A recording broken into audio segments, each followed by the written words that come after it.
ঘুমানোর আগে কি করবেন? ঘুমানোর আগে আপনি প্রথমত পড়বেন আয়াতুল কুরসি। আয়াতুল কুরসি কোনটা? আল্লাহু লা ইলাহা ইল্লা হুয়াল হাইয়ুল কাইয়্যুম লা তাখুযুহু সিনাতুন ওয়া লা নাওম। এখান থেকে লাহু মা ফিস সামাওয়াতি ওয়া মা ফিল আরদি মান যাল্লাযী ইয়াশফা'ু ইনদাহু ইল্লা বিইذনিহি ইয়া'লামু মা বাইনা আইদিহিম ওয়া মা খালফাহুম ওয়া লা ইউহিতুনা বিশাইইন মিন ইলমিহি ইল্লা বিমা শা'a ওয়াসি'a কুরসিয়ুহুস সামাওয়াতি ওয়াল আরদ ওয়া লা ইয়াউদুহু হিফযুহুমা ওয়া হুয়াল আলিয়্যুল আযীম। সূরা বাকারার আয়াত নাম্বার 255। সূরা বাকারার আয়াত নাম্বার 255 হচ্ছে আয়াতুল কুরসি। ঘুমানোর আগে আয়াতুল কুরসি পড়বেন বিছানায় গিয়ে। তারপরে সূরা বাকারার শেষের 3টা আয়াত পড়বেন। সূরা বাকারার শেষের 3টা আয়াত, লিল্লাহি মা ফিস সামাওয়াতি ওয়া মা ফিল আরদ, এখান থেকে শুরু করে ফানসুরনা আলাল কওমিল কাফিরিন পর্যন্ত এই শেষের 3টা আয়াত অবশ্যই পড়বেন।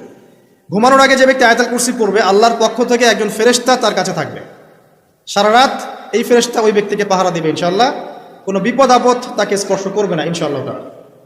রাতের বেলা অনেক বিপদ হতে পারে, চুরি হতে পারে, ডাকাতি হতে পারে, তারপরে আপনার দুষ্ট জিন শয়তান উৎপাত করতে পারে, এছাড়া আপনার জাদুবিদ্যার কাজ হয় রাত্রেবেলা, মানুষ এগুলো করতে পারে, কুফরি কালাম করতে পারে, ক্ষতিকর প্রাণী আপনাকে কামড় দিতে পারে, অনেক কিছু হতে পারে।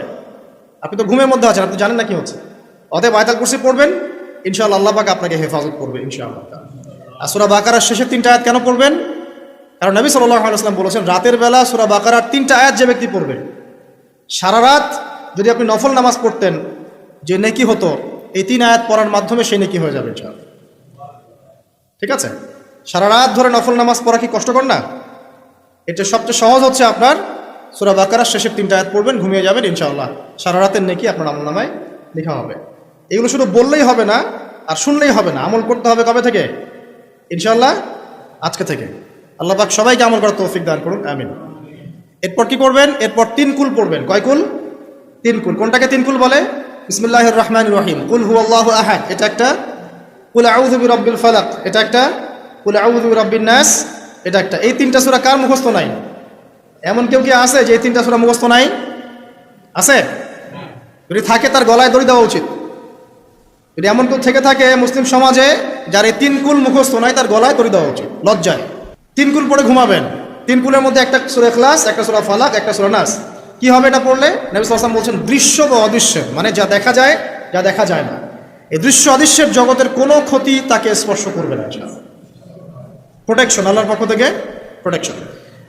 আর এটা যখন রাতে পড়বেন তখন এভাবে পড়বেন, একবার সূরা ইখলাস কুল হুয়াল্লাহু আহাদ, তারপর সূরা ফালাক কুল আউযু বিরাব্বিল ফালাক, তারপর সূরা নাস কুল আউযু বিরাব্বিন নাস করে 2 হাত একত্রিত করে ফু দিবেন, দিয়ে মাথা থেকে নিয়ে এভাবে পুরো মাথা থেকে নিয়ে পুরো বডি এভাবে মাসাজ করবেন এভাবে।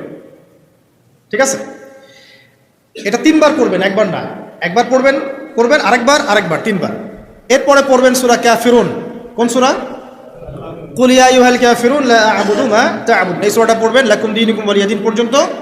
কি হবে? আল্লাহর রাসূল সাল্লাল্লাহু আলাইহি ওয়াসাল্লাম বলছেন যে রাতের বেলা ঘুমানোর আগে কেউ যদি সূরা কাফিরুন তেলাওয়াত করে ঘুমিয়ে যায়, আল্লাহ পাক ওই ব্যক্তিকে শিরকের পাপ থেকে মুক্ত রাখবে ইনশাআল্লাহ। এই যে হাজারে যে পুরো 99% মানুষ জাহান্নামে যাচ্ছে, এটা তো হাদিস। তার মধ্যে যারা জাহান্নামে যাবে তাদের আমল নামায় সবচেয়ে কমন যে পাপটা থাকবে সেটা হলো কি? শিরকের পাপ। কারণ শিরক ছাড়া আল্লাহ পাক যে কোনো পাপ তওবা করলেই যাকে ইচ্ছা মাফ করে দিতে পারেন। শিরকরত অবস্থায় কোনো মানুষ যদি মারা যায় তাহলে সে ব্যক্তি জাহান্নামে যাবে, এটাই চূড়ান্ত। ইল্লা মাশাআল্লাহ। মনে রাখবেন, শিরক চিন্তায় হয়, কথায় হয় এবং কাজে হয়। এই 3 শ্রেণীর শিরকের বিস্তারিত বিবরণ দেওয়া আছে কিতাবুত তাওহীদ নামের একটা বই, বাজারে কিনতে পাওয়া যায়, পড়ে দেখবেন। আর কি? রাতের বেলা শোয়ার আগে পড়বেন 33 বার সুবহানাল্লাহ, 33 বার আলহামদুলিল্লাহ এবং 34 বার আল্লাহু আকবার। আল্লাহর পক্ষ থেকে আপনার শরীরে শক্তি আসবে। এটা যারা নিয়মিত আমল করে, আল্লাহর পক্ষ থেকে তাদের শরীরে শক্তি আসে। আর যদি পারেন ওযু করে ঘুমাতে পারলে আরো বেশি ভালো হয়। এবার আপনি ঘুমাচ্ছেন ডান কাত হয়ে, কি পড়বেন এই সময়? আল্লাহুম্মা বিসমিকা আমুতু ওয়া আহইয়া, আলহামদুলিল্লাহ, 10 সবার মুখস্থ আছে। এবার ঘুমান। এই যে ঘুমাচ্ছেন আপনি 3 ঘন্টা বা 4.5 ঘন্টা বা 6 ঘন্টা, আপনার এই পুরো ঘুমটা হবে ইবাদত ইনশাআল্লাহ।